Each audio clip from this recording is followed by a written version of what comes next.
Hello and welcome to the Cut of Steel, episode 15. I'm your host, Kamran Shushtar, and with me is James Seelig.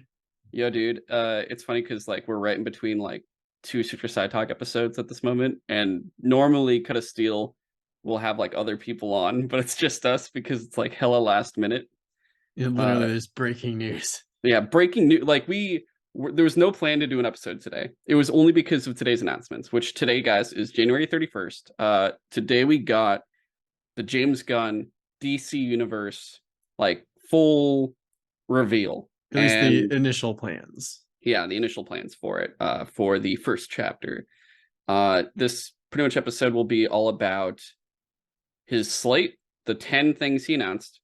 We'll talk afterwards about really the 4 movies coming out this year in 2023, because we do have 4 full films this year that are for sure happening. I know people have always been I've had so many people go are these actually coming out? And I'm like, no, they're coming out, for sure Well, they're the only coming one out. that I was not The sure Flash. on, no, Beetle. Oh, Like, because they've been interesting. working on Okay. the Flash for like the longest time, but like the Oh yeah. Beetle is like we literally haven't seen or heard anything about it other than it's happening. Wait, have you not seen the suit? All right, well, they did show the suit at some point. Okay, I was Yeah. about to say that's the best superhero costume I've ever seen. But actually, guys, if you haven't seen the Blue Beetle suit, it is probably the best produced practical suit of a superhero ever. It's really good. It's insanely good. Uh we're gonna talk about those, kind of talk about what we're looking like for the DC release schedule of everything coming out potentially after 2023. And then that's really it. But it's going to be interesting. I guess to start off, though, Cut of Steel, this is a show within Suture Side Talk as the channel, but this is our DC-centric show. Talk mainly movies, but we're getting into we've gotten more into comics, trying to get into television more, and everything, games, all of it, everything DC pretty much, except probably not merchandise specifically. We're not going to talk about oh, check out the new freaking shoes that are coming out or anything like that. Yeah. I think there are Reeboks though that look interesting, but that's neither here nor there. So, James, I texted you and I Yeah. sent you the link and I was like, dude, it's happening. And we got a video of James Gunn talking for about 5 minutes, telling us everything. And I guess initially, how did you feel just hearing it all? Uh, I am cautiously optimistic still because like I really appreciate that he came out and was just like, here's our slate of movie plans, because we were talking before we started recording that like I and like a lot of other DC fans are just like, and I'm not even that big of a DC fan, but like I still like the characters. We don't we've kind of lost trust with DC, not DC, but Warner Bros. Warner Brothers, Like yeah. to like care enough to make these movies work or to make these characters work in movies in like a cohesive universe like we've gotten for Marvel, which Marvel may have gone on too long, but we'll see. But Marvel's yeah, Marvel's the difference. Marvel's like, go it's like it's watch still the fun next movies, but thing. it's like there's not like the same excitement as there used to be. And Yeah, like for DC movies, it's just like we could get movies just as good as the original Marvel movies, but like we just haven't for a long time. And so I really appreciate that James Gunn is like, here's a detailed list of all the movies and shows. And I don't think they mentioned any games, but like no, I like the idea. I don't know how well this will work because not every, you know, actor can also be a great voice actor and vice versa.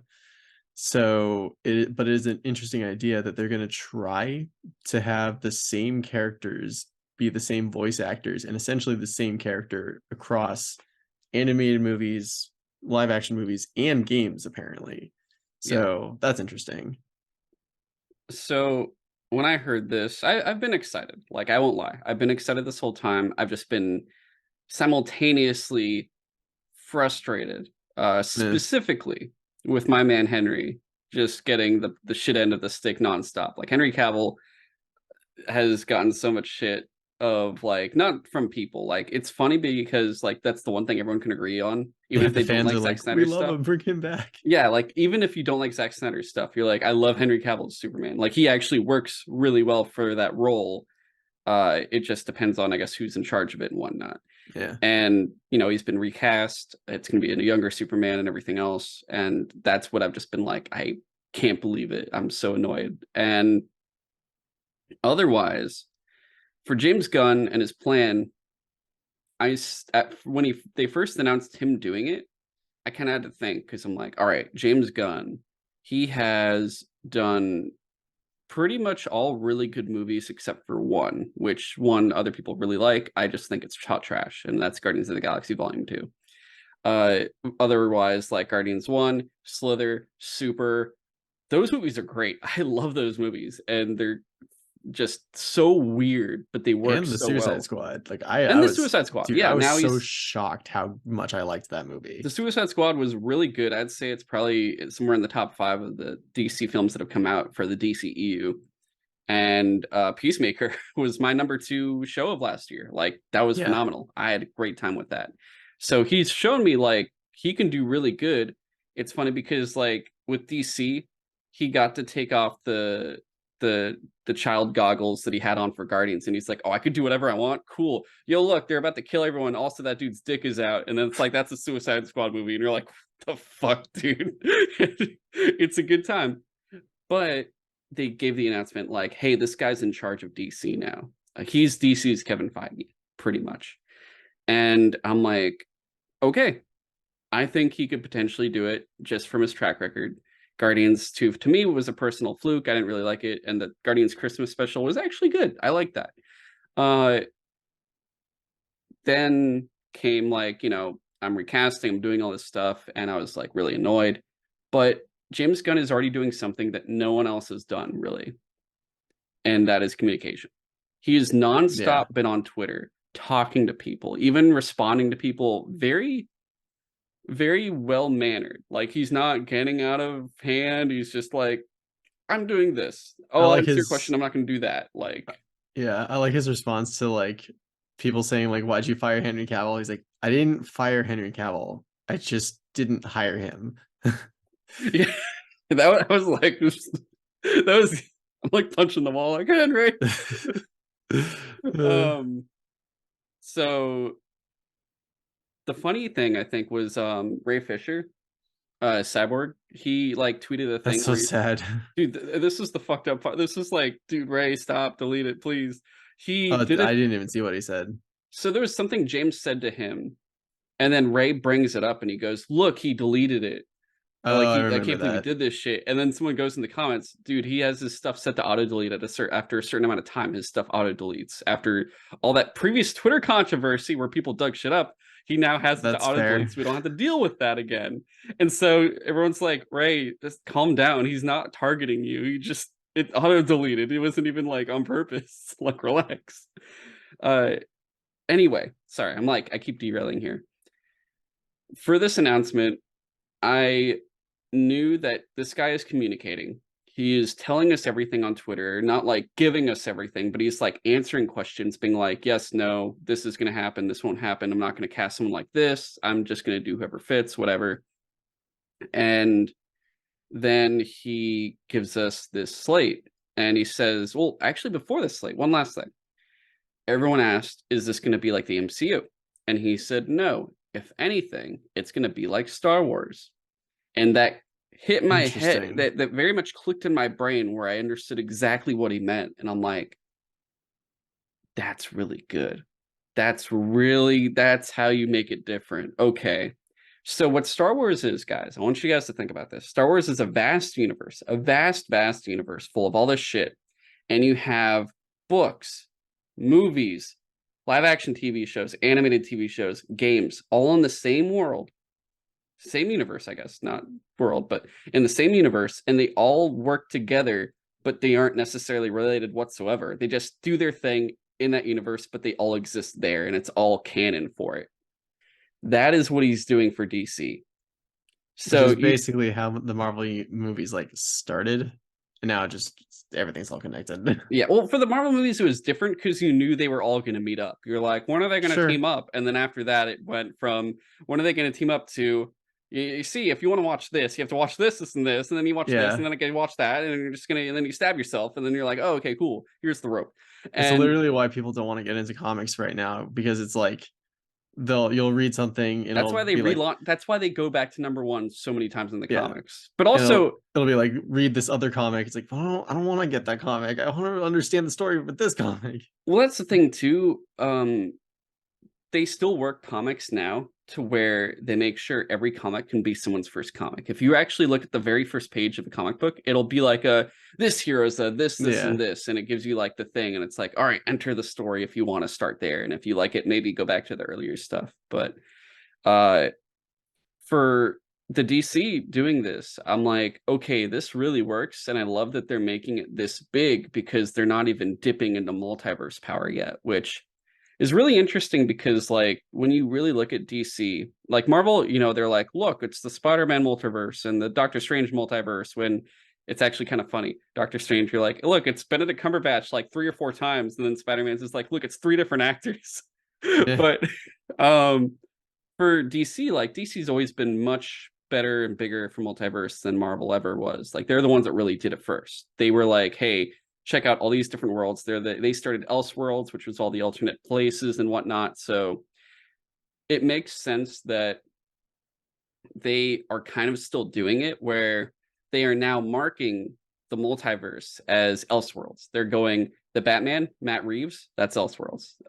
Todd Phillips Joker, that's Elseworlds. Fucking Teen Titans Go, that's like super fucking Elseworlds. Get different, complete different omniverse practically. Uh, the rest of this, it's just like, okay, here's your stuff. And you look at this slate. James Gunn gives us 10 films and shows. One of those shows is animated. And he goes, this is all one universe. And you look at the roster, you look at everything there, and you go, dude, these aren't related whatsoever. Yeah, he's going with like really for some of the things. It's like really random deep cut shit too. Super deep cut. And Like a couple of them, I was like, I don't know if I've ever heard about these. I will say I knew about all of them, but that's because I'm super into DC. And Yeah. even still, like some of them, I'm like, dude, I haven't seen this in so fucking long. Even in the comics, I haven't seen this in a long time. It would have been 3 things if I hadn't played DC Universe Online, because that's the only time I ever heard of Booster Gold. What, dude? He was in Yeah, Justice League. I literally The I don't cartoon. remember that. So like Yeah, he was in when I was Justice League Unlimited specifically during that. He had his own episode. it's weird because like when I was playing DC Universe Online, I remember them using Booster Gold to like introduce a few things, and I was like, who the fuck is this Booster Gold guy? I've never Oh heard my of them. god, dude! Do you not know if the Time Masters, Vanishing Point? Oh my god, Rip Hunter. Which That okay, one I know. you Yeah, well, except for Legends of Tomorrow. Don't even start with me. That I'm not even talking about that shit. I'm talking about actual Time Master shit. Okay, not the fucking cheese that was. It was great cheese, but that's not even close to what it was supposed to be. Uh, okay. Here's the so overall, I feel good. I feel really good about this. I feel very optimistic because he already said it's not MCU. He's showing us it's already not MCU, just looking at the roster. And it's going to be a big old giant universe that they could just throw stories into, which I really, really love. And what's going to happen probably here is like you'll have a movie with the characters are doing something, and then another hero pops up, and you don't have to know what they were doing before. They're just there, and you go, cool, this hero's there. That's great. And there's nothing I need to know about before it. Like, that's fantastic. That it's giving you choice. But all right, let's get into this. We have a full thing of 10, like I said, 10, and I'm going in the order that James Gunn was doing in the video. I will read some stuff based just as it goes, just to get the exact words of like what they were doing for it. So the first thing we got is the animated show called Creature Commandos. And I know, James, this is one yeah, of that your was one favorite of the ones where teams. I was like, Yeah, James loves these who? guys. Why is Exactly. there a Frankenstein and Bride of Frankenstein? You don't get Also, it. also, is that the same mongoose? His name is Weasel, bro. Weasel. Oh my god. Yeah. Oh my god, that's Sean I Gunn, right? forgot. Sean Gunn's gonna voice him still. He's gonna be like, meh, meh, Huh. meh. That's it. Those are gonna be his lines. The I first love he series was like the first to die in Suicide Squad, and then he he just drowns, and then gets he's up like at the alive end. at the end. Just Dude, like, I oh I said something that I feel like no one really thought about when he got up at the end. I'm like, bro, someone stop him. The kids. He kept eating kids. yeah. Don't let him escape. Yeah, no, that's not a good thing. Yeah, no. So the first series we're doing, I've already written the entire series. So this is written by James Gunn. Is Creature Commandos. This is an animated TV series, and this is art from the animation company that's doing it. If you guys look, there is a art piece of the Creature Commandos on there. That's what they're going to look like in the show. We're having animation tied directly into live action, as we know. Television, movies, games, all intertwined in the same universe. We're going to cast actors that are going to be able to play the characters in this, as well as in other things, some of which we've already cast, which is interesting because, you know, we haven't heard any casting yet. So I'm very, very curious who they've got for what, which I think what he means by that, though, is we already he has like the cast done for sure for Creature Commandos because it's already in development. They're working on it right now. And we're going to cast actor, blah, blah, blah, blah. Okay, so yeah, show's in production now. It's 7 episodes.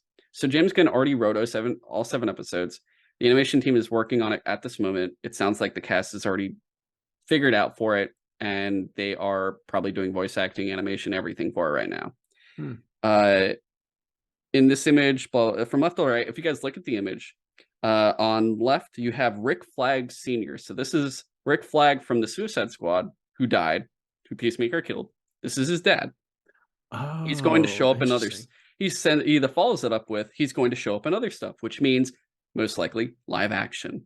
So whoever is voicing him, prepare to see them on basically TV shows, big screen. Most likely he'll probably be in Waller, I'm assuming, which we'll talk about right after this. Yeah, how does Weasel look more fucked up in this than he did in live action? I know.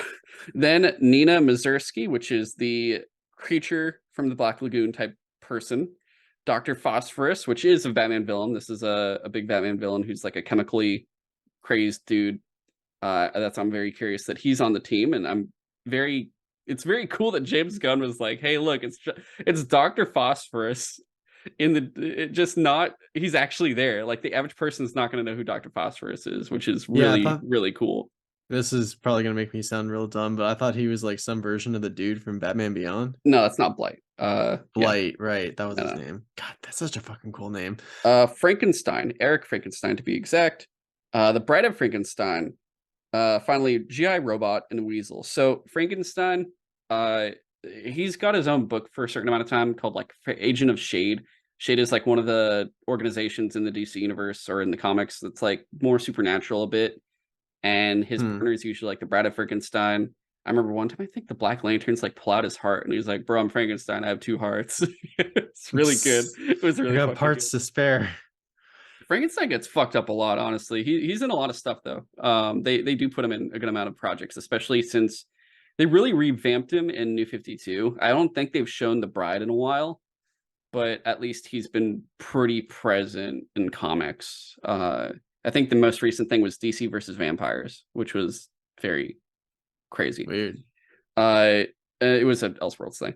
And then GI Robot, which I don't really that's a character I do not know. And then Weasel, which you guys know. This is the same Weasel from the Suicide Squad movie. So just so you guys know, the Suicide Squad movie is in the DC universe. Like it is tied in. Peacemaker is tied in because they talk about that stuff later on. But this is probably Weasel post the Suicide Squad after he gets up and is like, what the fuck's happening? And remember, this is Amanda Waller putting together this team. So this is another Waller team, which is very interesting. I'm pumped for this, sheerly for the fact that it's such a strange cut that he brings in for this. Like he did say early on, oh, I'm going to do very like, A-list characters as well as like D-list, like very obscure ones that haven't been really shown often. And I was wondering who he was talking about. I'm like, oh, who's he going to pull out that's going to be so obscure that that I would think he would do? And it was not any of the ones I was expecting, honestly. I had like a small idea of characters in my head, and he didn't pick any of them. And I'm like, oh, okay. And then he picks all these other ones, and I'm like, okay, I did not see any of these coming. This is actually a shock to me. I'm not I gonna lie. I didn't even try to guess because like some of the characters he chose for, and again, I'm not the biggest DC fan, so there's definitely like huge gaps in my knowledge. But some of the characters he chose to put into Suicide Squad, I was just like, where the fuck did he find these fucking characters? I mean, like yeah, like Weasel, I was just like, I literally never heard of him. I literally don't remember. Yeah, there's some I was like, huh? But yeah, that's Creature Commandos. I'm excited for this, and we'll talk more about it after during the scheduling stuff because I have a pretty good idea of when it's going to come out. Next up, we had Waller. So this one is very interesting. Live Yeah. action HBO Max series, which also Creature Commandos is on HBO Max. Basically, everything we're going to talk about is either on HBO Max or theatrical. So just so Which you know. also gives me more confidence because if there's like one network that still makes like, even if it's like not a show made for you, you could pretty much bet they're gonna put like money behind it. Is Yeah. HBO. HBO makes quality shit. And they've been taking stuff off, but now you're seeing they're still putting stuff in. There's still a lot of stuff coming. So Viola Davis is coming back as her character Amanda Waller. This is going to have some of the Peacemaker team in it as regulars on the show. This basically follows a Peacemaker. We have two great creatives working on it. Crystal Henry, who was a writer on Watchmen. I'm assuming let me actually click that and make sure I know which Watchmen they're talking about. Okay, the HBO show Watchmen. So not the movie, the show, which I liked a lot. It was a very strange adaptation, like sequel to the comic, because it takes place after the comic, not the movie that came out, because they still do the squid aliens. And Jeremy Carver, who created Doom Patrol. So that's actually really cool. That show's highly successful. They have this incredibly marvelous story worked out that I think is really fantastic. And Safran chimes in that this takes place between Peacemaker season 1 and season 2, which is why then we know Peacemaker and the Suicide Squad are all in this. And, I get a lot of people were really angry, especially, like I said, after Henry Cavill was cast, or not cast or for anything, that everyone is like, is this a hard reboot? Or is this like, I'm going to pick and choose who shows up? And they're really going like, we're going to just see what fits. And if they're going to use, we'll talk about it later, but with using the Flash movie as a soft reboot, it's not a hard reboot. They're using the Flash movie as a soft reboot for this, like we all kind of thought they would before. It feels like even after getting some answers, it's still like just as confusing, if not more. Yeah. Because it's like they're not, like you said, they're not just like starting from scratch, but they're not keeping everything. Yeah. So what we're gonna do the best with is just kind of figure out what is coming, what isn't coming. It feels like one of those things where it'll make more sense once we see it. Yeah. So for the rest of it, like we know, then it's kind of like the New 52 in DC Comics when they did a full reboot and they're like everything's starting over, everyone's younger and all this shit.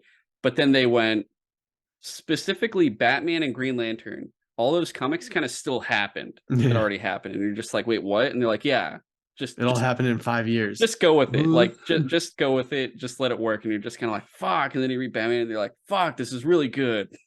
Because Scott Snyder is actually one of the best. Besides Grant Morrison, this is the other best Batman run. I would say second best Batman run so far. So I do think I'm still annoyed with it, but they're trying to do what works. And I get that. So if it works, then do what you need to do. I get it. But I still, I'm still going to punch walls for Henry Cavill. That's about it. Next up is our first film, live action movie, Superman Legacy. Now, this one's very interested. This is really the launch of the DCU, they say. The first two projects are an amuse bouquet. Amuse bouquet. Sorry, I'm like, what is this French word? Bouche. For what's coming up with Superman Legacy. So the way they're talking about this, I'm going to say right now, I'm pretty sure this is the order of release for everything. So Creature Commandos is the first thing, then Waller, then Superman Legacy. James is currently writing Superman Legacy. We're hoping that he will direct it. It's not an origin story. It focuses on Superman balancing his Kryptonian heritage with his human upbringing. Superman represents truth, justice, and the American way. He is kindness in a word, in a world that thinks of kindness as old-fashioned. Gunn then says, with our stories, we want to take it away from good guy versus bad guy. There are really good, almost saintly people, and Superman is among them. There are really terrible villains like Gorilla Grodd or the Joker. Then there's everybody in between. So there are all these shades of gray, which allow us to tell complex stories, which we honestly don't get too often, I feel like. So that could be interesting. They then follow up with a date, July 11th, 2025. So what they're saying here is these characters are already established for a lot of them, like at least for the big league hitters, like Batman, Superman, all of them. They're when we're gonna watch these movies, they have been around. They have already existed in this world. So you as a fan, you don't have to like watch an origin thing again. You're just like, okay, yeah, it's Superman. And the people in the world in the movie go, yeah, we already know who Superman is. Like, we don't know who, who his secret identity is, but we know, like, yeah, that's Superman up in the sky. Like, we know who that guy is. Don't worry about it. I'm glad that they're avoiding origins, and this will be a very interesting movie. And we know that, James Gunn could probably do a really good Superman movie. How we know? He was able to do a really good deconstruction of a Superman movie called Brightburn. Oh, he did He Brightburn didn't too? direct it, but I believe he wrote it and produced it. I could be wrong. At the very Interesting. least, produced it, but he had a big hand in it. Yeah. So I think if he could make Superman a creepy little kid, I think he could do a really good job as him being just like an upright guy. And I think this will probably be the brightest, least like James Gunn thing we've seen, considering you look at James Gunn's like very violent, very crude like history, even with the Guardians movies. I think Superman will be a much more upbeat, high like high on life type of movie that we're gonna get. That's not gonna be like that, but from what it sounds like, it's gonna be PG-13 as well. Still, Hmm. next up, Lanterns. So the HBO Max live action series. Our next project is another television series. We call it Lanterns, and it's starring two of our favorite Green Lanterns, Hal Jordan and Jon Stewart. It's going to be with HBO Max, as all of our series are that we're going to talk about today. It is more of a true detective type mystery with our two lanterns, a terrestrial based mystery. Gunn then says that leads into the overall story that we're telling throughout the different movies and television shows. We find this ancient horror on Earth, and these guys are basically super cops on Precinct Earth. Safran then says the story is going to weave back and forth between the films and the television shows. Peacemaker is a good example of how that works, and that's what we're going to do with this big overarching story that we're telling. So this is what gets me really excited if they can pull it off, because not even True Detective could always pull it off. James, have you watched True Detective before? Oh shit, really? Okay. For those that don't know, True Detective is an HBO series. It's an anthology, so Yeah, I've heard really good things about it. there are 3 different seasons. Each one is completely different than the other. It's different sets of like detective partners that are solving these crazy mysteries. The first season with Woody Harrelson and Matthew McConaughey is amazing. It is like a 10 out of 10. It's a 10 out of 10 show for it. It is super good. And if they can pull that off with Green Lantern, this will be a phenomenal superhero movie that is like of its own self, because we haven't had something like that ever. And if they can do True Detective with it, which I'm just like, fuck, wow, do that with Batman too, though. Come on, like give a Batman True Yeah. Detective. That would be, oh my Yeah. god, I Oh my would God. die. I can't I would believe they're not die. doing a detective show with literally the world's greatest detective. I mean, I'm But glad at least the Batman got to do a detective stuff in the Batman, yeah, but for I sure. want more of that for sure. Just make my man more of a detective. That'd be fantastic. But yeah, this Green Lantern thing is probably like the thing on the whole slate that I'm most excited for, just because like I think the lanterns is such a cool idea, and just like that is the DC thing. I mean, I'm sure there's other shit like cosmic level stuff, but like I remember back in high school, like hearing about like the Lantern War, like the intergalactic Lantern War, and I'm just like, that sounds like fucking insane, dude. Yeah, So I don't know. I think that plus again, HBO Max show for the lanterns sounds like such a cool idea. Plus, what interested me about the artwork was it seemed like Jon Stewart had like a yellow lantern ring, because it wasn't just yellow colored, it was like the symbol. And I'm just like, what? It actually does, and the symbol's completely, yeah, it is. It does have the yellow lantern. So Yeah. I'm very curious what that's going to be, especially because he's never been a yellow lantern. The Yeah, only Hal ones that Jordan have, has. Hal Jordan has, Sinestro Corps, he created the yellow Mhm. lanterns. But when they did, sorry, real fast, guys. They did do like a whole like, hey, here's like 8 different types of rings, and each one is a different emotion. And at one point, all the Green Lanterns are no longer Green Lanterns, and they each take one of the other rings. And like Guy Gardner, guess what he is? It's a fucking Red Lantern. He's Rage. Mhm. Hal has previously done Fear, and then what I was think he had a blue ring too. John Stewart was an Indigo Lantern of all of them, which an Hmm. Indigo Lantern is compassion. And what's really Hmm. cool is he had a fucking Rambo headband when he had it too. So he was just like he had like a heavy cal, a lantern like heavy cal, like what do you call it? What do you Light construct. yeah, construct. He had a heavy cal construct machine gun. He was just like bah, bah, bah, bah. He just it was so good. Not like the fucking Ryan Reynolds movie, not like that.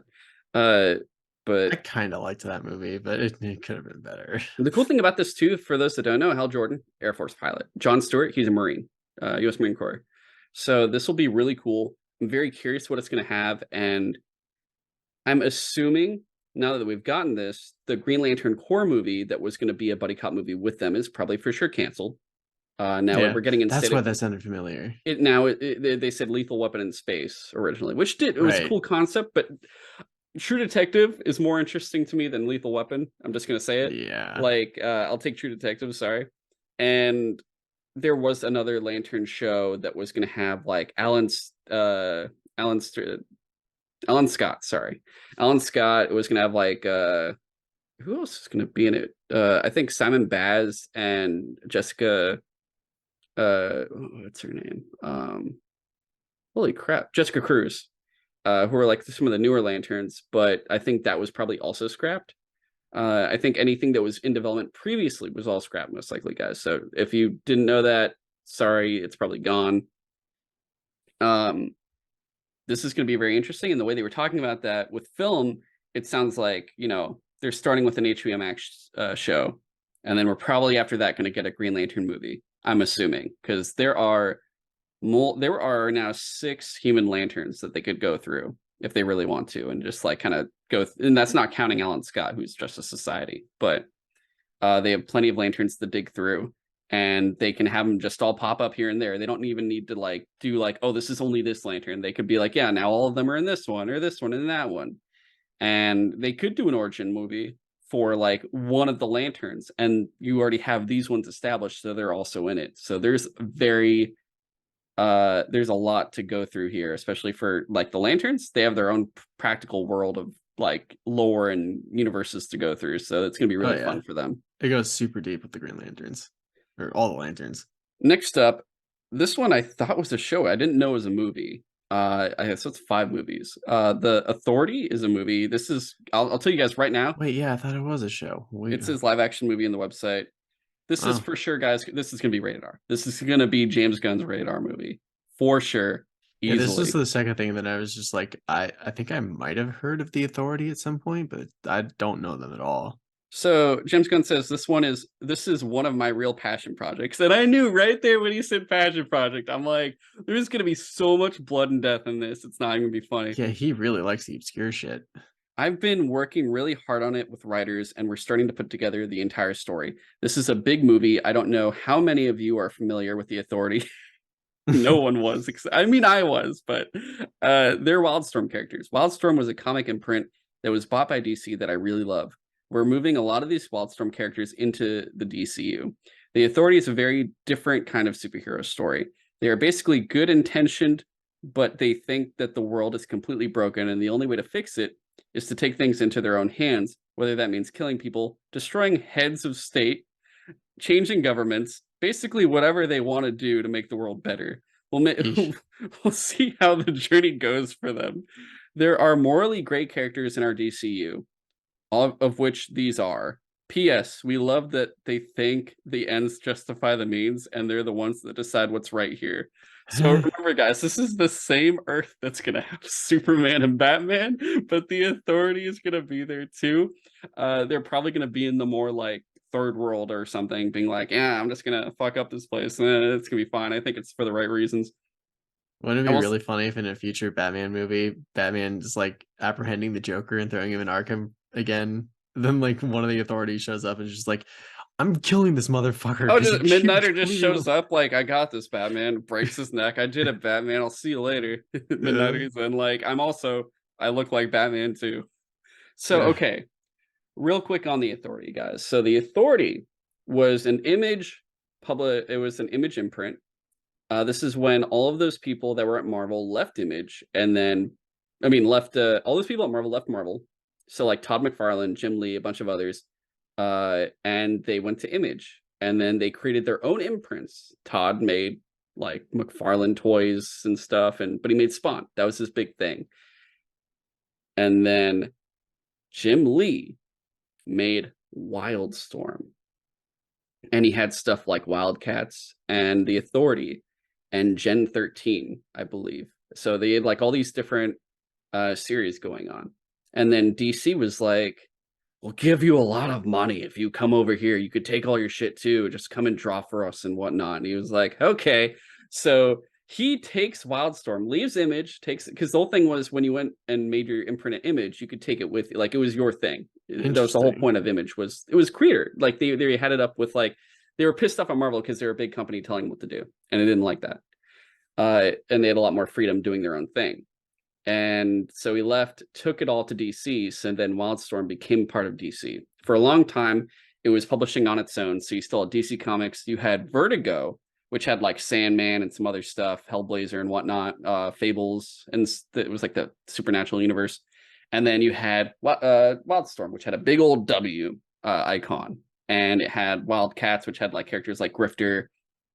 It had the Authority here, which had Midnighter and Apollo, and it had Gen 13, which was like Gen 13. And like I think New 52, they like ended Wildstorm, did New 52, integrated a bunch of characters into there, specifically like Gen 13, Wildstorm. I mean, Gen 13, Midnighter, and Grifter were like the main three they brought in. And over time, they brought more and more characters into it and stuff. But the whole thing is, out of these characters, I actually don't know most of them. I only know in this team for the Authority, I know Midnighter and Apollo, who are like this really they're this mega power couple. So they're two gay characters. Apollo is like this, I believe, like sun-based hero. Like he's like a light-based dude. I can't remember everything about him, but he has like light rays or something. He's not like the character Light Ray, who is an actual like new god from New Genesis. That's a different character. But he can do stuff with light, if I remember correctly. I could be wrong. I'm not an expert at all in these characters. Like I'm still Wildstorm is very like foreign to me, to be honest, but I just know the basics. Midnighter is this dude who's like, he has like this crazy mind that allows him to kind of work everything out in a fight, so he can just basically beat the shit out of everyone. He also Oh, has like super Sherlock strength. Holmes. He has super strength, and he like has this crazy like base where he can like go in and out and portal to wherever, I think, if I recall correctly. The only reason I know a lot about him is he does like a whole team up with Nightwing for a bit when he was during the Grayson like Secret Agent series. But Midnighter is like Batman without the ears, and the other difference is Midnighter will basically kill the shit out of you. He is one of the most badass DC characters now, in just terms of like, dude, he's really cool. He'll kill you. He's insane. He's really, really fun. So for the Authority, the reason, of course, it being R is, as James Gunn says, like they're gonna kill the shit out of people. They're gonna do what they think is right. Midnighters are gonna walk around breaking necks, probably tearing people apart, and then go be like, all right, I'm gonna go kiss Paulo right now, but then I'm gonna go kill all these other people. But they're really fun characters. They're really cool, at least those two. I like them a lot. The most recent thing in the comics was Superman and the Authority, where Superman makes his own team, which is called the Authority, and they go to War World to fight Mongol.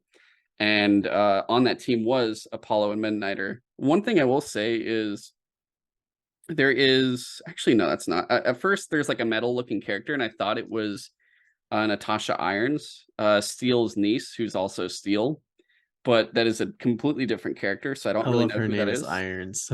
Yeah, I know, right? John Henry Irons and Natasha Irons, they're great. Uh, Um, but I don't really know too much else about them. It's going to be a very interesting thing. I can probably guarantee you one or two of those characters are probably going to die because of just how insane it's going to be. But it's going to be cool. And this is one of the more obscure things they could have done. And it's going to be interesting the way it's going to go. Next up, Paradise Lost. So no Wonder Woman movie yet or anything for Wonder Woman yet. But here's her people. And I'm yeah. not saying that like mean, like I'm just, it's like interesting. No, like the island of Themyscira is like probably one of the more cool things in the DC universe, Yeah. possibly. So the one thing okay, I'm gonna establish this now.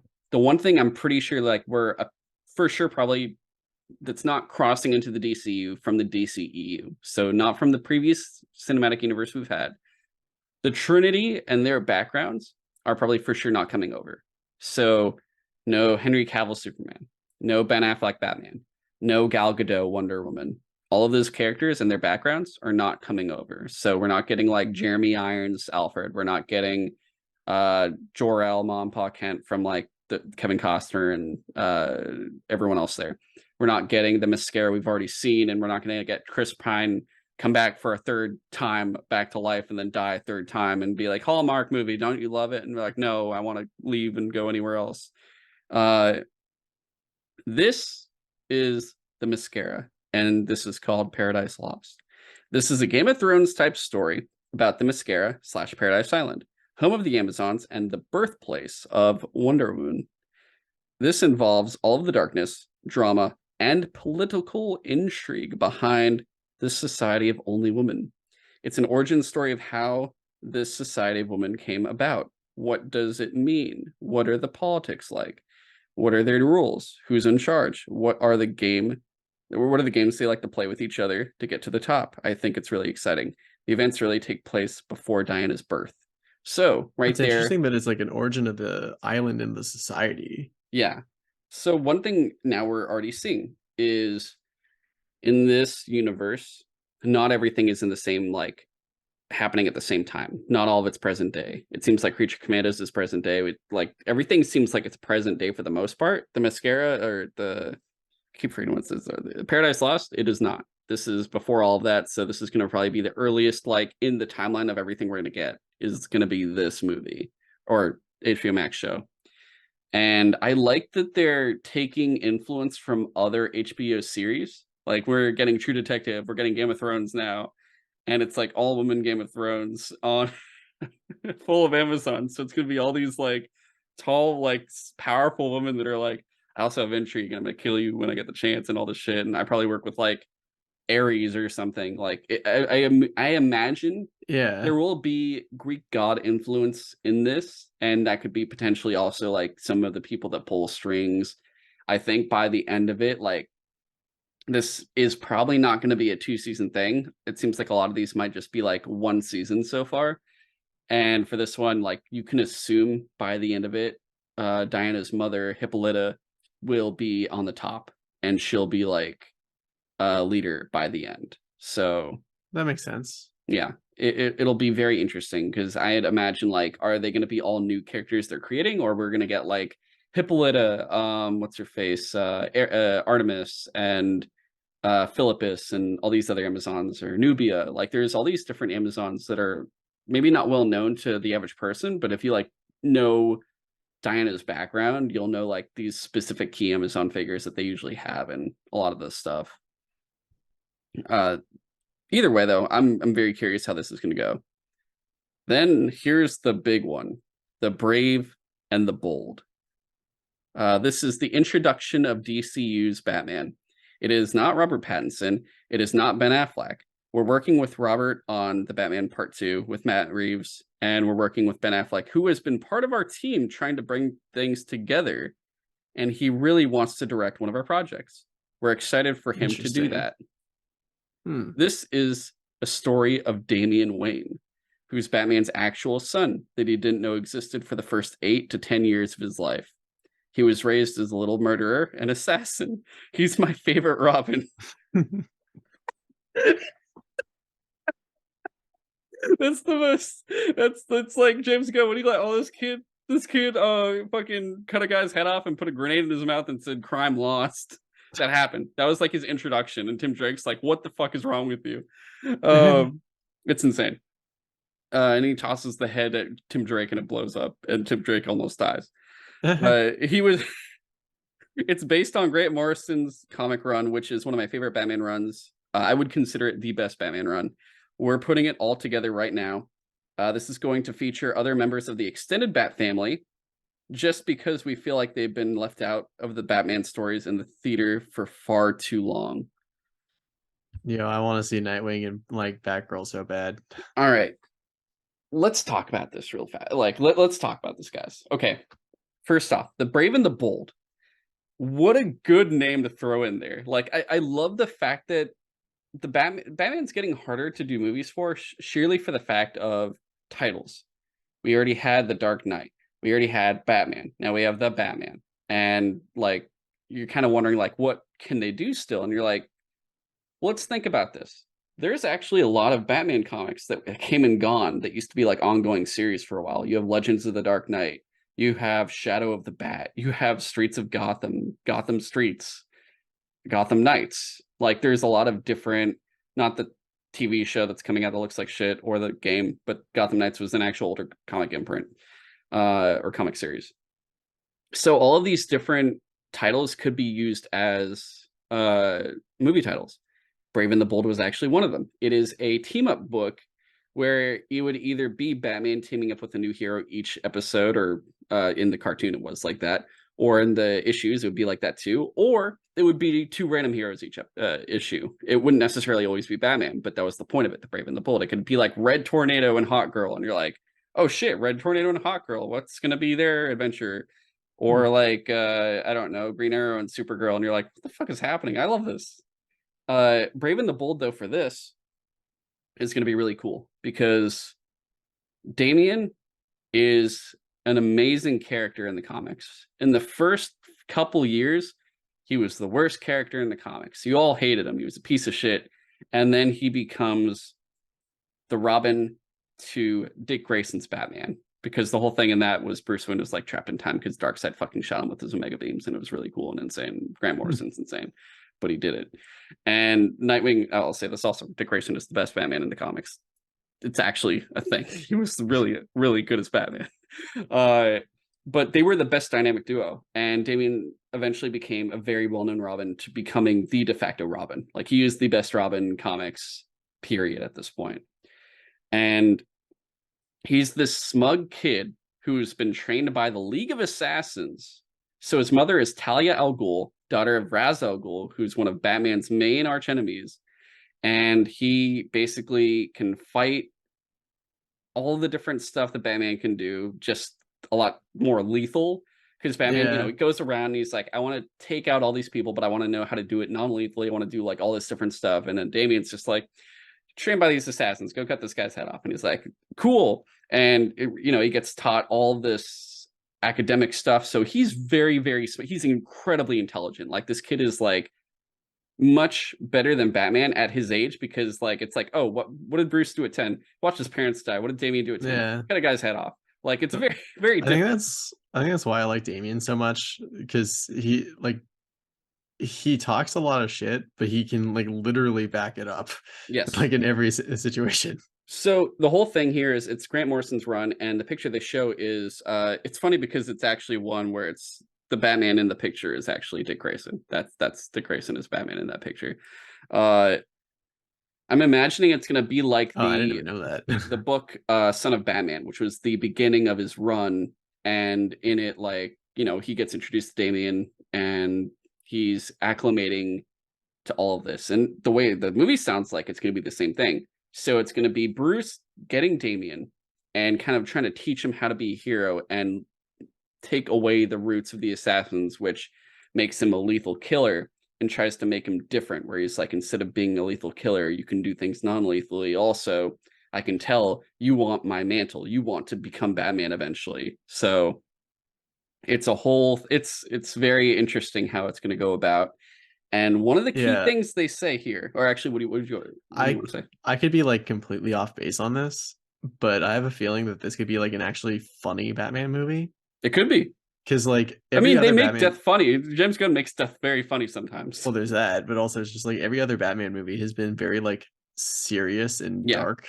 But like, can you just imagine if the movie basically starts off and like Bruce Wayne is like kind of, they portray him as like kind of like an actual playboy, and he's just like, not only does he do the Batman stuff, but he also enjoys being like, you know, famous, I guess. I don't know. We'll But I see. don't know. I could Just just see imagine Alfred and Damien interacting like, oh, hello, that. sir. Well, that I could just imagine like they don't even explain Talia or the League of Assassins. They just, Talia shows up and just like drops her kid off with Bruce, and he's just like, "What am I supposed to do with this kid?" So I Like, will say really fast, one thing I really want them to do that, I love the Dark Knight trilogy, but one thing you have to understand about Kristen Nolan's stuff, it was the most whitewashed shit I've ever seen for a superhero movie. yeah, Bane is supposed to be like Hispanic or Latino, and he's just like Tom Hardy's Tom Hardy. British. Talia al Ghul is supposed to be Arabic. What is she? She's French. I'm just like fucking thanks, fucking Christopher Nolan. Okay. So I really hope that for Talia, because for sure she has to be in it. If Damien's in this, Talia has to be in this, which means we're probably not getting Catwoman, but I'm fine with Talia, honestly. If we can get a Dude, very that'd be even funnier if Catwoman's there and if we when get a she drops no-name the kid Arabic off. actress and just have her as Talia, I would be incredibly happy with this. Like, please get us an Arabic actress. And if Damien is at least partially Middle Eastern or like Middle Eastern actress, Middle Eastern kid for him, like, or partially Middle Eastern, that would be fantastic. I would be very, very pleased with that. And honestly, looking at James Gunn's roster so far of characters before, I think he can do it. Like, if you look at the Suicide Squad Oh yeah. roster, I think it's very, very possible. But the last thing here, this will feature other members of the extended Bat family. So if Damien is going to be Robin, if those that don't know, Damien is the fifth Robin. It was Dick Grayson, Jason Todd, Tim Drake, Stephanie Brown. Dick Grayson became Nightwing. Jason Todd became Red Hood. Tim Drake became Red Robin. It was fucking weird. I don't know what he's doing right now. It's kind of stupid. Stephanie Brown became Spoiler, and then became, or she was Spoiler, then Robin, then Spoiler again, then Batgirl. So she's kind of, and then Spoiler again, and then Batgirl again. It's reboots and shit. Comics. I don't know. They ruined her for a bit. Tim Drake's been ruined for a while since New 52, but that's, God, they ruined him. He had such a cool suit before New 52. Out of all these characters, also there's not even just them. Barbara Gordon, Batgirl, Cassandra Cain, Batgirl. Like, there's other characters besides. They could do Azrael. They could do Ragman. There are so many other Bat-centric characters that are in there that they could just pull out. I guess out of everyone, James, who would you want to see? Who are you looking Well, for? I already said like Nightwing and Batgirl, Nothing. but Okay. like, Which Batgirl? Do you want like Barbara Gordon, or do you want her as probably Oracle? Barbara. Do you want her as Batgirl or Oracle though? Oh, I was We can establish she's already in the wheelchair and bring in like Cassandra Cain. yeah, I was thinking Batgirl, but like that would actually be interesting if she was already Origin or Oracle. Oracle. So that's what I want. I really want them to just bypass it and just go, we know, like, explain. You can explain it at a certain point. Do a Birds of Prey movie. I don't know, but Also have Huntress. Dick Would be cool. Grayson. Oh my god, that'd be great. Yeah, Dick Grayson for sure. Make him Nightwing. Bring in a live action Nightwing. You don't do it like the Titan show. I haven't watched it, but I've heard things. And Oracle is such a cool character that you can do, and then having Batgirl be Cassandra Cain. Like, you don't need to even put in Jason or Tim or Stephanie, but if you just have those three characters, Cassandra, Dick, and Babs, boom, that is already such an amazing cast. Because one, you get, and I'm not trying to be like, diversity for the sake of diversity. These characters were already diverse and they work perfectly with the world. Having Damien and Talia, like, oh look, Middle Eastern characters. Having Cassandra Cain, oh look, a Chinese Batgirl who's actually, out of all the Bat characters, probably the most powerful at hand-to-hand combat. Like, she is literally the most deadly, probably more than Damien, easily. She's really, really strong. Yeah, no, she's one of my favorite characters. And then having Oracle in a wheelchair. You don't really have superheroes in wheelchairs ever. So like having that type of Except just for Professor X, but okay, but yeah, okay. Forgot I'm Professor X. Yeah. So one dude's just like, He yeah. made you So forget. yeah, thank you. Yeah, thanks. Um, there's a lot you can do there, and the whole thing is they were always like this for the most part. Like these were how these characters have always been, except for Oracle. She got kind of fucked up by Joker. But Yeah. uh That's the other thing. If they start with her as Oracle, that implies the Joker already exists.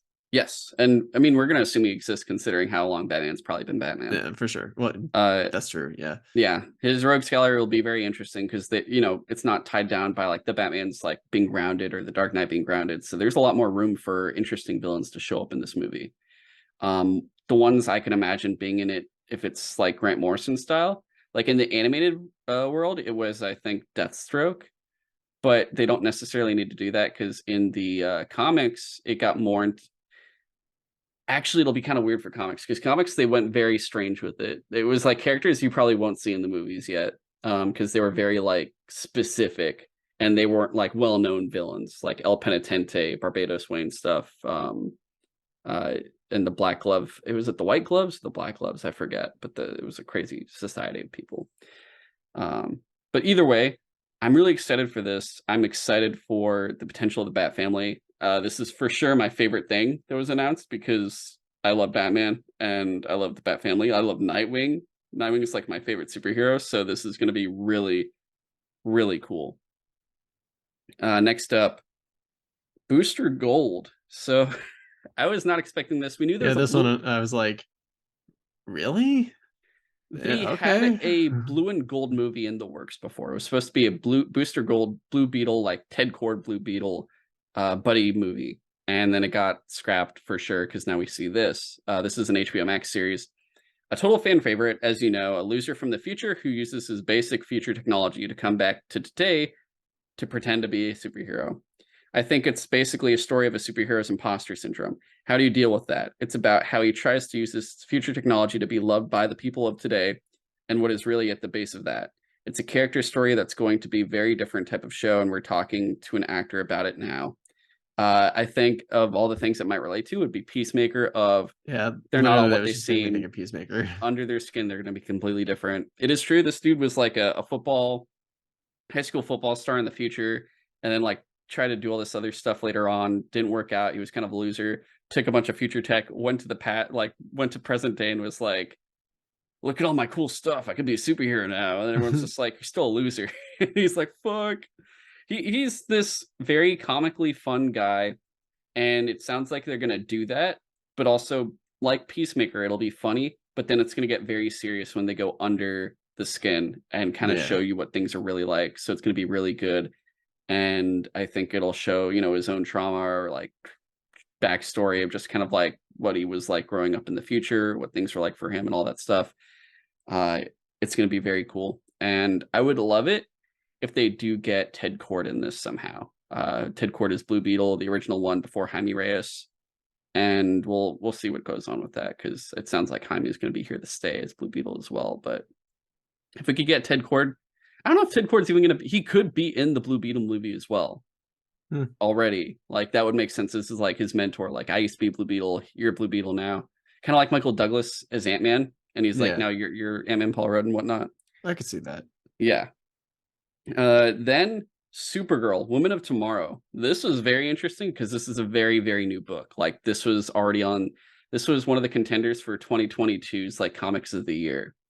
This is written by Tom King and was drawn by Bisquis Leslie. I think her like first name always gets me because I keep thinking of what's it called, It's quick. Bisquick. Yeah, Yeah. exactly.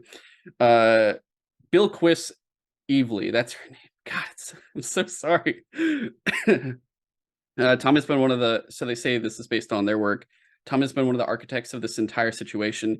He's been one of the guys in the room with us, along with 4 or 5 other writers. I love his take on these characters. He just turns them slightly to be something very unique. In our story, we have Superman who was sent to Earth and raised by incredibly loving parents.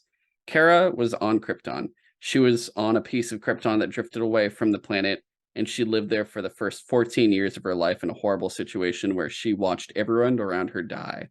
So she's a much harsher and more fucked up Supergirl than you've ever been used to thus far. So the interesting thing here is if they're taking from that book, the whole point of that book is there's a girl on a planet.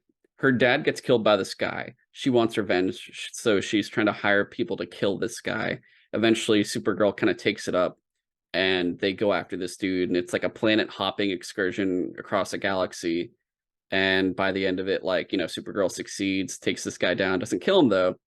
And it's literally like a very interesting superhero take on True Grit. Whether you've seen the original with John Wayne or the later one with Jeff Bridges, I think. It's very much like, hey, Rooster Cockburn, yeah, that's Supergirl, except she's not hella old white dude. And she's like a powerful super being that isn't always powered the entire time of the run. And I don't know if this will have in the movie, in the comic, Crypto isn't too, so I wonder if they'd actually put Crypto in here as well.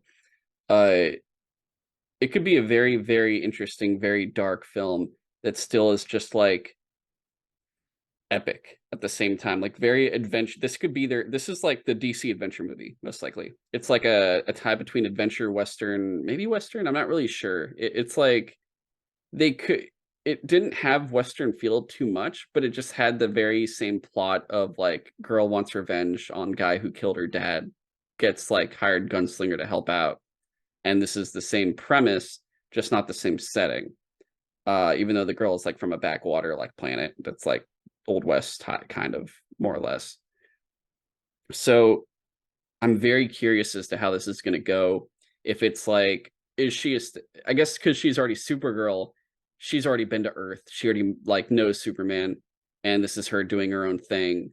And it just shows like, yeah, I'm not Superman. I'm his cousin, but we're nothing alike because I went through all this shit, and I'm not as maybe on the I won't kill people line. I'm not really sure how it's going to be, but I can imagine it could be pretty much a much more emotional thing because I think they will do a lot of flashbacks to Krypton besides just showing us like the adventure we're going through.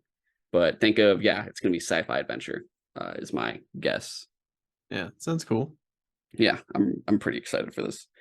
The other movie, this one, honestly, I think I'm just really excited for this in general. Swamp Thing. Holy shit, I'm excited for this.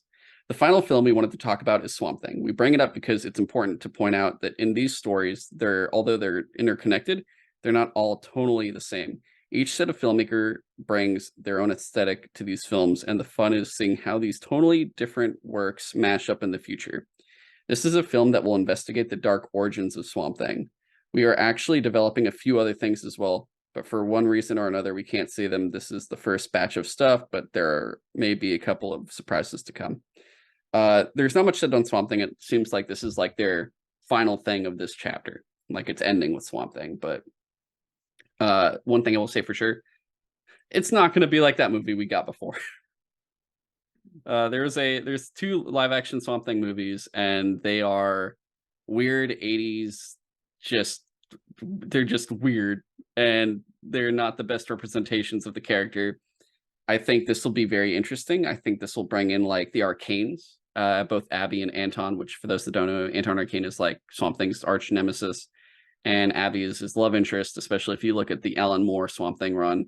You'll see a lot of it, and it's very interesting and very well written. Swamp Thing is actually one of the best, like, non-main, like, Justice League superhero books out there. If you look at his history of runs, it's always been, like, insanely good. And he's probably one of my favorite, like, I'd say he's one of my top characters for sure. It's like the Bat characters, Aquaman, Swamp Thing, like, those have always been my preferred characters for sure. I think this one will be you're going to see everything from science to supernatural, like magic type stuff. And like I don't know what type of version of Swamp Thing they're going to do, because there is like the green where it's like, oh, here's the avatar of the green. And there's like the parliament of trees. And they're like, yeah, we're these ancient trees, and we talk and we kind of decide what the green is going to do. Because there's these guys that, people are destroying the world. They're destroying all the greens. So it could be very environmental, or it could be just like very grounded in like one specific small spot. The whole thing is he's from Louisiana. Alec Holland is like a scientist based in Louisiana in the swamps, and that is where Swamp Thing is born. So I'm not too sure what's going to come of it, but this is very much a movie I'm really, really looking forward to, because I think they're going to do a really good job. And it reminds me I still have to watch that live action TV show they did on HBO Max and check that out because I never actually saw it. And I've heard it's phenomenal Yeah, and they that ran out of money. is that why I just heard like I remember they There's a lot of canceled it. issues. They canceled it before it even got finished, and that was Yeah. like probably one of the most disappointing things that had happened for like a while around then for like Yeah. DC stuff because I it's think just it's on like CW Seed right now. Like that's where you can watch it. It's like a free show you can watch now because they never finished it. that's so weird. I know. So that's everything that they announced. And I think it's an incredible list. I think that it's going to be very interesting to see all these come out when they come out and just see how it unfolds because that whole slate we talked about, guys, really think about that. That's going to have different teams of people on it.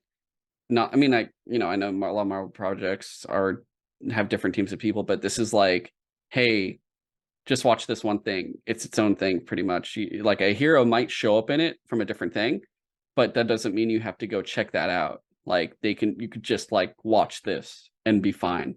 I think one of the most intriguing things about this world is going to be the fact that they're giving you something that we haven't really gotten at all with Marvel, a choice of for the Marvel thing. You kind of the way they pull it off is you kind of want to watch every single piece, or you have to watch every single piece because it all ties in directly one after the other. It teases like the next thing or whatever. Whereas this one definitely feels like it's all optional. Not all of it. You don't have to watch every single thing here. You can kind of pick and choose, especially when you look at everything there. Like, how many people are actually going to watch Creature Commandos? Potentially.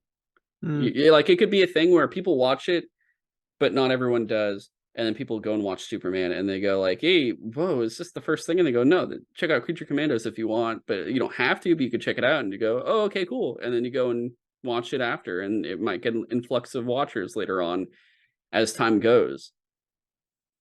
But it's going to be really interesting with that. The other thing being that this chapter is called Gods and Monsters. This is the first chapter. And I thought that was a very interesting choice because there is a animated DC movie called Justice League Gods and Monsters, which is like an Elseworlds one where it's like Zod is Superman, Kirk Langstrom is Batman, and what's her name? Crap. I forget what her name is as Wonder Woman, but it's actually someone from New Genesis. It's supposed to be like Orion's wife. I can't remember her name for some reason at this moment. I keep thinking Barda, and I'm like, it's not Barda. That's Scott Freeman's wife. That doesn't make sense. But it's like an Elseworlds thing. But this one, it's like, oh, gods and monsters. When it says gods, you look at Superman, you look at the Authority, you look at Supergirl. And then it says monsters, and you look at Creature Commandos, you look at Swamp Thing. There's a lot in between, of course, with well, I mean, honestly, the Amazons are technically like gods to an extent too. So there's a lot there that mixes and matches. Not all of it's going to be gods and monsters necessarily. Looking at like Batman and Booster Gold. Though I guess Booster Gold is trying to get like a god complex to an extent, but it's you hard can classify Superman as a god, I guess. Oh no, Superman. Yeah, I already said like the supers were gods and stuff. I was saying like just Booster Gold specifically is like, oh, he's like somewhere, and then for sure Waller is in the god area because of how much power she tries to get. Really, honestly, but I don't know. You could also file her under monster too. Yeah, she's a god and a monster. That's true. Yeah, that makes sense. So it's very interesting. I'm incredibly excited for this slate. But bringing in the 4 movies for 2023, Shazam! Fury of the Gods. So from what they said is it's always kind of been its own little thing, which makes it perfect to bring into the DCU. He was more or less saying. So from what it sounds like, besides, everything Gunn's done from Suicide Squad, Peacemaker, it sounds like the Shazam films were also going to just kind of fold in because they've pretty much stayed true more or less to the Jeff Johns style that they've been doing with it, where it's, Billy gets his power and then spreads it to his family. And this is the thing that happened in the New 52. Before that, the older stuff you see, and it's like, oh, it's like Billy, Freddie, and Mary. And it's like, yeah, Captain Marvel, Mary Marvel, and Captain Marvel Jr. And for some reason, like his uncle is like old man Marvel thing. I don't know. It was old Fawcett City comic shit. And in the new one, it's like his foster family each get a power, or they each like pretty much share the powers. They're more or less the same, but each one kind of has a different specific skill set that they kind of focus on a little bit. And with this movie, you know, if it fits in with the DCU and they keep that, that means there is room for other stuff in the future, which, like, you know, what I was thinking they would do for the sequel, they didn't do it all, and they chose something completely different where I was like, okay, never mind. And the whole thing with that being like in the comics and what it sounded like they were going to do with like the throne room they go into is there's the different magic lands and there's all these cool different magic realms that the kids get sucked into, and there's like a game world, an animal world where they find Tawny, who's the tiger that can talk, and he walks around and has clothing and he's like, oh, hello, I'm Tawny, and he's like very sophisticated. It's actually really cool. He's a very fun character. So there's all these characters that can pull in and go through. One thing we know for sure is Black Adam is not moving forward, and that's a good thing. So whatever. And I think, James, someone pointed out, they said Shazam 2 and Black Adam are coming out within 6 months of each other and are not related whatsoever. That's how you know this is not a good universe. You know, it's like, actually, that's really true, because that makes no sense. Black Adam, for all intents and purposes, is a Captain Marvel character. He is the antagonist of Billy Batson for a while. Yes, he becomes an anti-hero later, but like, he's not the standalone, like, I'm fucking Black Adam character. Like, you know, I get The Rock, he's overhyping everything and whatnot. He does that a lot, but that's how he advertises for everything too. We still have that episode coming out eventually. I just find it funny that they might have kept Black Adam if they hadn't done the Superman cameo. I know. Oh god, yeah, that killed me, man. But like, I mean, that one thing makes it like that much more complicated. Also, that movie was, we'll get to that. Yeah, that movie was also just not that good. That movie was cringe. So I see how that could fit. I'm fine with the Shazam characters coming in and continuing, because there's a bunch of stuff they could do. Because it seems like they're not doing Mr. Mind still. Mr. Mind is the little worm guy that's actually a pretty big villain. You still have Dr. Savannah that will return with him. You have the magic lands that they could work with. You can actually do a thing where you bring in a new Black Adam and actually have Black Adam as Black Adam. So there's a lot of potential for Shazam later on that they could do in like a second or third chapter of DC for whatever they're going to do for the DCU. And it doesn't even necessarily have to be a movie. It could be a live action show or even a cartoon, really, if they wanted. Actually, that would really work if there was a cartoon for the Magic Lands. That would actually be insane. So then we have The Flash in June. So Shazam's in March. The Flash is in June. They said this is going to reboot everything. And this is where the DCU really starts. It's not going to be James Gunn's full DCU, because Blue Beetle and Aquaman are not his. He's still just shepherding them. But for all intents and purposes, this is what kind of separates. This is what basically transitions us out of the DCU into the DCU. And I'm very curious how it's going to work, James, because, you know, they've done extra filming shoots and everything else to put Ben Affleck back as Batman. And I don't really know how that's going to work with all of this, because is that going to mean, like, is he just Batman in that, or are they cutting out his scene at the end so he's not Batman anymore again at the end there? They're probably just cutting out the scene. And Michael That'd be Keaton, the easiest. And keep Michael Keaton out as well, because at the end of it, like, the whole thing with Flashpoint is like Batman is there at the end. That's the whole point of it, is like Wally West shows up with like a thing for him. But they can't do anything with that now because they haven't even cast Batman yet, and they've already finished filming, and it's coming out in June. Like, it's like pretty much done.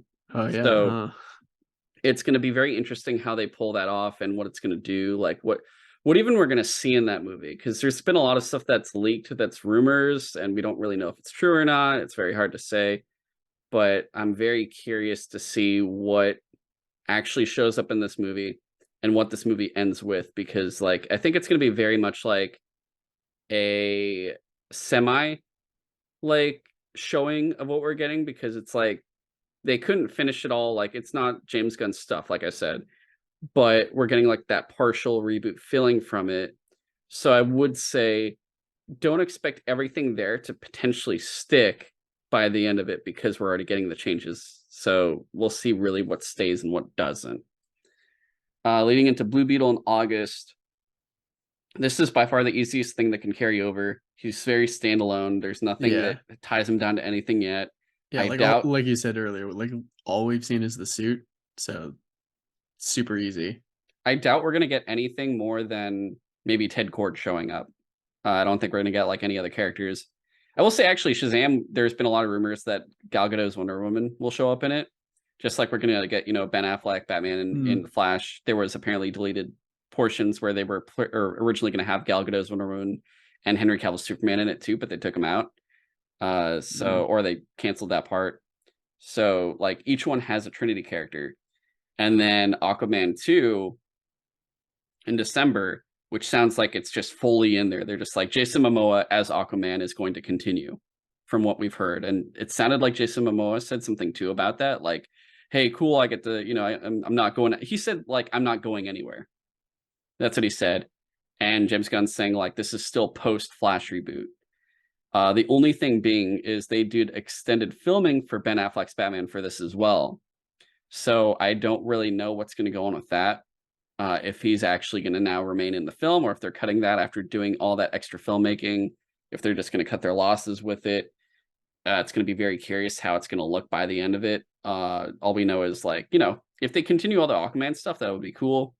And even if it's something that happened in the movie previously before the Flash, just remember they can change it, because if it's the reboot, this all happened before the reboot, so it doesn't necessarily stick as it goes over. Just know, hey, maybe that adventure did occur, but it didn't occur as exactly as that happened. Maybe those characters didn't appear that all did appear. Superman doesn't show up at the cafeteria for Shazam at the end of the movie going like, "Hey, what's up?" Like, it's not him there or anything like that. That was maybe the one thing that was altered when things carried over with the reboot.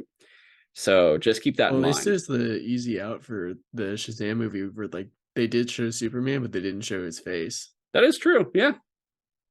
So there is a lot of leeway for it versus like the Flash and Aquaman, where it's like, "Oh, what are we doing here? We're all in the same league," and all this other stuff. So it's going to be very interesting. And also for the fact that Ezra Miller, with all of his issues, Yeah. if they continue with him as the Flash, I'm very, very, very confused. But we'll see what happens there.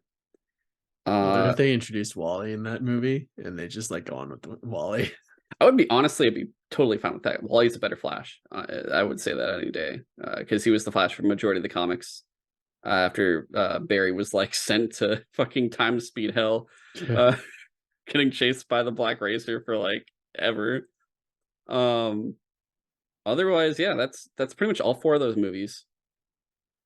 I'm Like I said, it's just going to be a very interesting year of how it all goes. Yeah. But then the only date we've gotten so far for this new slate is July of 2025, July 11th, 2025 for Superman. Yeah, I was like shocked that they bothered to put like a specific day, not just like I would have been satisfied with like the year. Yeah, but where you got the day. But So they're like, it's this day. So let's start populating everything. From what it sounds like, this is all the order, but they did point out that everything's still flexible. They could always change things. Everything's still like they said nothing is firmly done yet, and James Gunn wants there to be room where they can move things if they need to, because sometimes it requires it, and they don't want that whole thing of, hey, every time a Marvel movie's delayed, the entire slate gets delayed, and you watch all these delays happen like a freaking Congo line. You remember all those delays we used to announce all the time as news? It would do that. So what it sounds like they're doing for this is, since they're not all deeply tied down together, all these, if one of these gets delayed, it's just that one thing, and it's fine. It doesn't affect anything. So it works. And for the production of everyone else, it works. People aren't pulling their hair out as much. Like, it's just such a neater thing. And it's probably honestly better for everyone's mental health, if anything, too. For I'm sure. to be honest. So that's really well done. Now, we have Todd Phillips' Joker and the Batman Matt Reeves area that comes into. So everything comes after 2025 besides after Superman, except for Creature Commandos and Waller. That pretty much confirms Peacemaker season 2 is either happening. It's probably happening 2025 at the earliest. because it's not even in this, and I don't know if he's counting that as like one of the chapters or not, or if that's in like chapter 2 or something. But considering like we're not really doing one film a year anymore, I think it's safe to say that if there's 5 movies and 5 TV shows, and if Superman's the first movie and it's in mid 2025, I think we might get one more late 2025. Otherwise, I think it's all starting like the other 4 movies we're going to get over 2026 and maybe 2027. We could get all 4 in 2026, or we could just get like 3 of them or 2 of them. It's really hard to say how it's going to work. But I think chapter 2 is most likely. I'm just going to say, like, I think chapter 2 is going to start in 2027. I think that's the best area it's going to really. They're like, going to do all of chapter 1 in like 2 years. Potentially. I mean, it's only 5 movies. Look at how many Marvel movies come out in a year. And look, we're getting 4 DC movies. Yeah. Right now, we're getting 4 DC movies this year. I think it's not a far-fetched idea. Yeah, it still feels different to me because it's like the 4 movies are from like the previous plans and shit, and like things that were either mostly done or like almost. I mean, that is true. I think because there's still room in 2025, maybe for one of those to fit in too. That's the thing. So we could get 2 in 2025 and 3 in 2026, which is why I think 2027 would work. Not to mention shows like are a lot looser, and shows you can throw around. Like look at how many Marvel and Star Wars shows go into Disney Plus in a year. Like it populates it year round. So I think that's where the movies are going to land. The same thing with the shows. I think all the shows after Superman are coming basically between July 2025 all the way to December 2026.